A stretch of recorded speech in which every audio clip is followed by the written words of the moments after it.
much. I think I'm perhaps not the only one who also doesn't necessarily feel they know a great deal about digital ethics. So we'll see how this pans out. What I want to do in this paper is I'm going to adopt what will become apparently a very broad definition of digital agency, based upon the argument that the digital devices we use, whether it's the software or the hardware, essentially extend the human or the archaeological mind, if you like, by scaffolding or supporting cognition. So essentially my definition of agential devices therefore runs the whole gamut of digital tools and technologies that we use, and which become progressively black boxed as we become increasingly complex, and we apply various levels of trust, reliance, and place different expectations upon them. And that leads to a sort of mixture of a vicious or virtuous circle of relationships between us and the devices that we use. So the sorts of devices that I'm actually including under this sort of heading of agential devices runs the range from using a database through using a GIS in support of our interpretation, linking and amalgamating data sets into data-driven meta-analyses, and incorporating them in machine learning tools, right the way through to the range of automated devices that we operate as archaeologists, from remotely controlled terrestrial and aerial drones, remotely operated semi-autonomous and autonomous surface and underwater vehicles, and lab-based robotic devices, and bio-mimetic or anthropomorphic robots, which are starting to appear in archaeological contexts. And many of these devices augment archaeological practice in various ways, at the very least tending to reduce routinized and repetitive work in the office environment and also in the field. Others augment archaeological work through data-driven methods, which represent, store and manipulate information so as to undertake tasks that may well have been previously considered to be uncomputable in the first place, or at least incapable of being automated. Now, whether you could actually apply the idea of agency to these sorts of devices is, I guess, debatable. They don't have intent or responsibility or liability, for example. But right now, for the purposes of this paper, what I would suggest is that simply anything that we ascribe agency to acquires agency as a consequence, especially bearing in mind our tendency to anthropomorphize the tools that we use. But what I'm not suggesting here is that these systems have, in some sense, a mind or consciousness in themselves, which represents a whole different ballgame as far as ethical issues are concerned. So the context for discussing ethics in relation to agential devices is very current and timely, I think. For example, the proceedings of the IEEE special issue on ethical considerations in the design of autonomous systems was published earlier this month. And the Philosophical Transactions of the Royal Society published a special issue on governing artificial intelligence, ethical, legal, and technical opportunities and challenges late last year. And in that issue, Corinne Cath draws attention to the growing body of literature that's surrounding AI and ethical frameworks, the debates that are taking place over laws that are governing AI and robotics across the world. And she points to an explosion of activity in the last year, with a dozen national strategies published and billions of pounds or dollars in government grants allocated.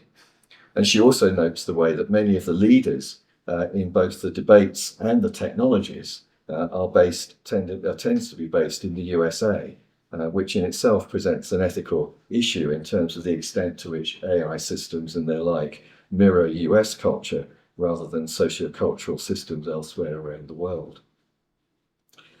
But from an archaeological perspective, I would suggest that it's in our interest to set professional standards to reduce professional risk both to ourselves and to the archaeological record. And it's also, I think, in our interest to set these standards ourselves rather than rely on standards set elsewhere. And I think this is particularly important as we start to employ devices that acquire agency and consequently act alongside us or with us or on our behalf or indeed in our place. Whether these sorts of standards actually constitute ethical codes is in itself perhaps debatable. For example, Callum Chase recently asked why we use the term ethics when other technologies do not apparently have ethics associated with them, warning that it might give the impression that these devices do indeed have some sort of moral agency, or indeed that disagreements and debates concerning these devices assume a moral status. I don't really want to get into that here, but I guess the basic point is that ethics is the term that is most commonly used, rightly or wrongly, and so that's the one I'm going to use here.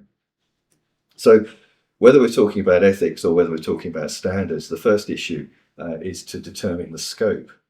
And this can be, I think, approached from three directions. On the one hand, there's the ethics of the designers and developers of the devices that we use. There's also the ethics of the device itself, and then there are the ethics of the users and decision makers who are using those devices. And in reality, of course, it'll tend to involve a combination of any or all of these. Because after all, the users of these systems, we will be influenced by the ethical decisions that have been taken by the developers. And developers may implicitly or explicitly incorporate their ethical perspectives in the devices themselves. There is, of course, the question of whether the devices can be full ethical agents, which would require them to be able to make explicit ethical judgments on their own behalf. But I think that's likely to be a question for some point in the distant future. So really, I'm going to be thinking about the first and the third of those areas. Determining where we draw the lines, I think, is often not all that straightforward. For example, this is a table in a paper by Lindsay Robertson and her colleagues, and it seeks to illustrate the alignment between ethical agency and autonomy. I think perhaps from an archaeological perspective, we might see the line that is being drawn as falling between implicit and explicit agency. And that would emphasize that the role of the devices that we use is very much focused upon support. It assists and complements us as the human user, and I think that would seem most appropriate from an archaeological perspective. According to James Moore, implicit agency in devices avoids unethical outcomes by implicitly incorporating ethical behaviour in the software, so in things like decision design, support systems, autopilots and the like. And that ensures in some way their correct behaviour without actually having ethical judgments explicitly encoded in them. Do we wish to conceive of a situation, for example, where a device acts as an autonomous moral agent within archaeology, with very limited reference, if any, to the human archaeologist? For instance, Juan Barcello has proposed a specialized automated archaeologist that's capable of learning through experience to associate archaeological observations with explanations and using them to solve archaeological problems. It seems to be, I guess, a fairly distant proposition, but it certainly seemed to raise a whole series of ethical challenges. But I think this table's representation does focus on the ethical agency of the device. In this particular instance, the example is the car, and its relationship with the user. But what it doesn't explicitly incorporate are the ethical agency of the developers who created these devices in the first place. And indeed, contrary to this table, and particularly the first row of that table, I would suggest I'd certainly question that a device could actually have no ethical agency at all, since its developers will have applied at least implicitly ethics in its creation. The intention of the developers, designers and programmers is going to be key in establishing the extent of the ethical behaviour of the device. And while the end user will still bear ethical responsibility for its eventual application, the developer side of the ethical equation seems likely to be quite significant. And indeed, establishing human responsibility is a feature of the proposed legal arrangements concerning robotics and artificial intelligence in the European Union. For instance, it emphasises the need to ensure the visibility of the makers, designers, data scientists, suppliers and companies responsible for creating artificial agents, as well as all the other actors who interact and use them, the workers, employers, consumers, patients, users and trainers. And I think that emphasises that above all, the ethical imperative always lies with the human elements, ensuring that humans, archaeologists, cannot avoid responsibility by devolving it upon the device itself. So I think there can be several interrelated ethical concerns that are identified in relation to archaeology. And this is just a series of interrelated examples. So for example, in terms of control and oversight, I think that really emphasises the importance of retaining archaeological supervision of the devices that we use, and not devolving responsibility for action to the system itself. And that could go so far as to argue for resistance against a fully automated, autonomous approach to archaeological agential devices. Devolving decisions to machines does indeed erode our critical abilities, as we see in everything from aircraft and vehicle automation to satellite navigation. And at the same time, retaining appropriate levels of supervision requires knowledge of the origins, assumptions, methods and operation of these devices if we're to be able to use them properly. So ethical control and oversight sets the bar for knowledge about these systems much higher than is frequently the case at present, where we often employ tools without necessarily having a full understanding of them. And it also raises the question of where this oversight lies and with whom. Augmentation and replacement refers to the implication of digital devices in questions of technology replacement, threatening the displacement of individuals who perform mental as well as physical labour. Now that might seem a fairly remote threat for archaeologists, not least because of our reliance on complex sensorimotor skills, which are as yet quite problematic to implement in automated devices. And also the challenge of artificial intelligence operating outside quite discrete, well-defined and limited application areas, which isn't necessarily a characteristic of archaeology. Nevertheless, the question of replacement does need to be considered. Are we content to see aspects of the craft and profession of archaeology replaced by digital devices? If so, it again underlines the importance of retaining oversight. Augmentation, on the other hand, is perhaps something that we're much more familiar with. Digital semi-automated assistants with routinized and repetitive work, and devices which operate in otherwise inaccessible or unattractive locations, for instance. But retaining emphasis on the human actor at the centre of the process as an active participant rather than an observer, an archaeologist in the loop, if you like, should make it possible to avoid overly scientific, positivistic or instrumentalist approaches to the past. Algorithms are frequently characterized as black box procedures and processes which make software and the devices that are running them appear inscrutable.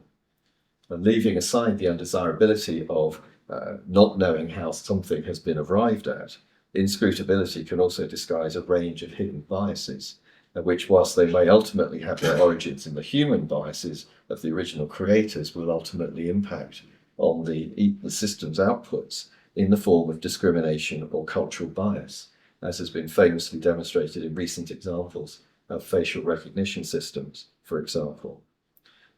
Of course, the key issue here is that these are hidden, obscured by the black box processes, and these can perpetuate and reinforce them and make them very difficult to surface. The requirement of explainability turns out to be something that's quite surprisingly controversial. For example, it's quite often argued that explanations may be unnecessary when the decisions being arrived at are not crucial or where there are no unacceptable consequences. However, for the sorts of reasons that I've just described, it seems to me at least to be unwise to accept the implementation of black box systems without some degree of explainability built into them, although the means by which this is achieved may be open to debate. So simply put, We shouldn't black box archaeological systems that classify or categorize data, for example, without requiring some understanding of the basis upon which they draw their conclusions. This is crucial with things like machine learning systems, for example, but it's equally true with more basic analytical tools, although the locus for the explanation will change accordingly from device to human. The issue of reproducibility, of course, has come to the fore in the context of open science more generally, but it's equally relevant in this context. With basic analytical tools, we can generally assume that a process is reproducible, in that given the same inputs, the same outputs will result, given unchanged functionality. However, when we're dealing with AI and machine learning systems, it's not necessarily the case, as they adapt to new data and new inputs, and so may provide different conclusions. So reproducibility in this sort of context can be quite problematic without very detailed information about the internal pipelines and decision-making processes applied in each case, which could then in principle be used to recreate the sequence adopted at any particular stage. Trust evidently entails knowledge of the inputs and the processes so that we can have trust in the outputs. But this is extended to include trust in the actions and the ability to direct human action, as well as verify outcomes in place of human intervention. So this should make the transparency and explainability of these devices all the more important. But having said that, there are plenty of studies that show that devices are frequently used without real consideration, and their authority is accepted without question. For example, satellite navigation systems are notorious for taking a navigational cognitive load upon themselves, and consequently leading drivers who are insufficiently aware of their surroundings into undesirable or even dangerous situations. Linked to questions of authority is automation bias. The increasingly routinized use of these devices can lead to them being taken for granted, with the devices simply seen as a means to an end, and their outputs accepted unquestioningly because they derive from the device rather than from another person. And this is related to the kind of fetishization, habituation, and enchantment associated with our expectations and use of these devices. For example, in a recent study looking at the adoption of algorithms, it was found that simply knowing that other people were using a particular algorithm made it much more than twice as likely to be adopted, even in the face of knowledge that that algorithm gave imperfect results. So over recent years, I think archaeology has been transitioning towards a more computerized, automated practices. But I'd suggest that our consideration of the ethical implications of this has rather lagged behind. And this is compounded by the way in which digital devices are increasingly moving into areas that we might previously have thought uncomputable, where, for example, the combination of big data approaches and machine learning enables computers to perform tasks that might have been thought to require cognitive ability and improve themselves with little or no human intervention. In this context, therefore, the need to debate the nature of ethics associated with these tools and their subsequent use becomes all the more critical. Thank you very much. Thank you.